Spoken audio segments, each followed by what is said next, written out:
JJP party सभी 10 लोकसभा सीटों पर पूरी मजबूती के साथ चुनाव लड़कर जीत हासिल करेगी। लोकसभा का यह चुनाव विधानसभा का ट्रेलर है। यह शब्द प्रदेश के पूर्व उप मुख्यमंत्री दुष्यंत चौटाला ने गांव मिर्चपुर में पत्रकारों से बातचीत करते हुए कहे। उन्होंने कहा कि पार्टी प्रदेश की सभी 10 लोकसभा की सीटों पर जन जागरण अभियान चलाए हुए हैं। हिसार लोकसभा में उनकी ड्यूटी लगाई गई है, इसलिए कार्यकर्ताओं को नए वोट बनाने के लिए जागरूक किया जा रहा है। उन्होंने कहा कि भू क्षेत्र पर पार्टी को मजबूत किया जाएगा। पार्टी की जल्द ही बैठक होगी जिसमें सभी 10 प्रत्याशियों की घोषणा कर दी जाएगी। दुष्यंत चौटाला ने कहा कि भाजपा कुछ सीटों पर अगर प्रत्याशी बदलती है तो यह भाजपा की कमजोरी को दर्शाएगा। भाजपा के प्रत्याशियों के विरोध के बारे में बोलते हुए उन्होंने कहा कि उन्हें जनता के सवालों का जवाब देना चाहिए।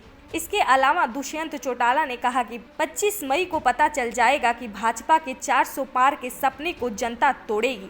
पार्टी का सभी लोकसभा क्षेत्रों में जन जागरण अभियान चल रहा है और उसके उपरांत हिसार लोकसभा जब मेरी जिम्मेवारी लगाई गई उसी के अंदर कार्यकर्ताओं के साथ बैठक करके आगे की चुनावी रणनीति, पृष्ठभूमि, सबके ऊपर जो आदेश है और खास तौर पर बूथ योद्धा, बूथ सखी के ऊपर तो संगठन ने काम किया, उसमें कार्यकर्ताओं की ड्यूटी है कि जो नई वोटर लिस्ट है 14 अप्रैल तक उसमें कोई नए एडिशन वो कराने हैं, कैसे बूथ की मैनेजमेंट का काम शुरू करना, वो आदेश कार्यकर्ताओं को बैठकर बूथ लेवल पर दिया। जैसे गाँव में जा रहे हो लोगों को कैसे समर्थन मिल रहा है? भरपूर प्यार है और मैं मानता हूँ जो 2014 के अंदर जनता ने प्यार दिया था उससे ज्यादा जननायक जनता पार्टी इस बार समर्थन भी लेगी और उससे ज्यादा तक। पार्टी की पीएसी की बैठक है और पीएसी की बैठक में ही अंतिम निर्णय 10 की 10 सीटों का। इस हार को लेकर क्या लगा रहा है कि भाई दूसरी चौटाला भी आ सकते हैं? मैं आऊं और कोई आए, ये तो पीएसी ने निर्णय करना है जी। और मेरे को 4 बार जिम्मेवारी चुनाव लड़ने की दी है, चारों बार लड़ा।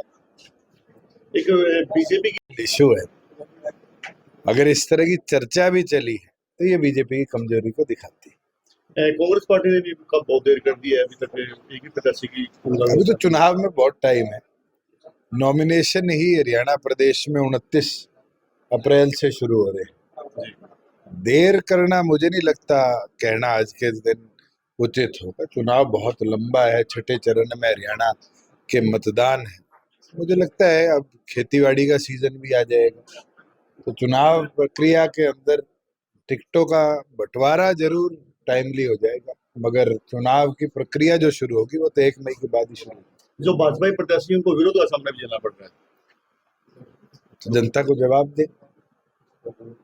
अगर जैसे किसान आंदोलन में कहा था कि हम भाजपा और जेजेपी जो दूसरी पार्टी से सवाल पूछेंगे, तो ऐसी परिस्थिति आपके सामने भी कोई आ रही है? मेरे से तो अगर कोई साथी विरोध में चाहे सरपंच भी आए थे तो मैंने बैठ के उनसे चर्चा करी थी और मुझे लगता है राजनीति के अंदर जिम्मेवारी भी बनती है कि अगर कोई पक्ष है और उसको कोई मन मोटाव है तो बैठा के उनसे चर्चा करनी चाहिए। लोकसभा चुनाव को किस रूप में देख रहे हैं?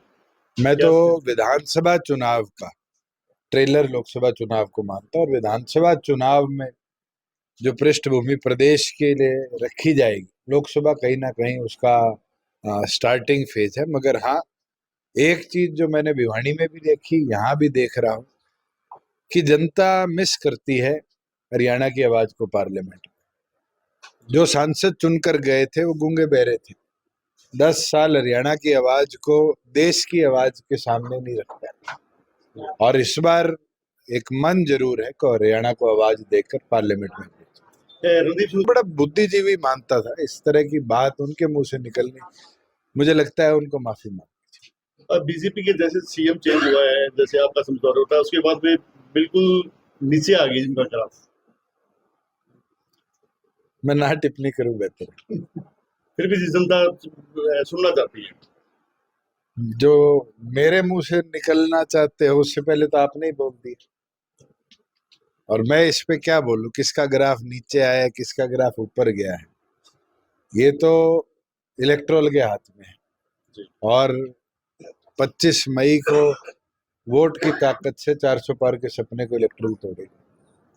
ये भी कहा जा रहा है योगी है और अमित शाह भी कह चुके हैं कि हमारा कोई अलग किसी झगड़े से अलग आपको एक चीज मैं स्पष्ट कर दूं, 10 लोकसभा सीटों पर जननायक जनता पार्टी मजबूती से चुनाव लड़ेगी, मजबूती के साथ। भारतीय जनता पार्टी हो, कांग्रेस हो, लोकदल हो, आम आदमी पार्टी हो, इनको हराने का काम। आम आदमी पार्टी जैसे केजरीवाल जो हुआ है वो सेंट्रल एजेंसीज का मिसयूज है जी और ये कोई आज नहीं हुई, ये तो इमरजेंसी हो, इमरजेंसी के बाद हो, अजय सिंह चौटाला जी को सजा दिलानी हो। सेंटर की गवर्नमेंट ने हमेशा सेंट्रल मशीनरी का मिसयूज किया और इसका तो इतिहास गवाह। नरनौद से प्रवीण कुमार की रिपोर्ट।